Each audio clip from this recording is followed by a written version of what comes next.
Nyt sitten odotetaan niinku eräoppaan arviointia siitä, että miten tämä niinku hiihtovaelluksena on nyt sitten onnistunut. No, ehkä 75% tällä hetkellä. Kumminkin ei ole vasta kävelty kuin 100 metriä. Niin.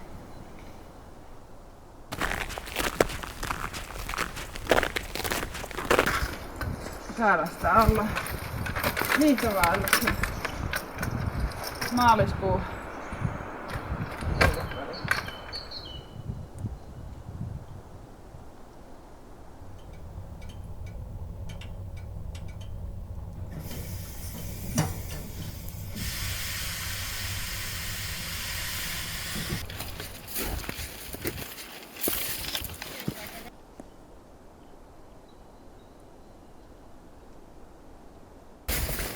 Ellisen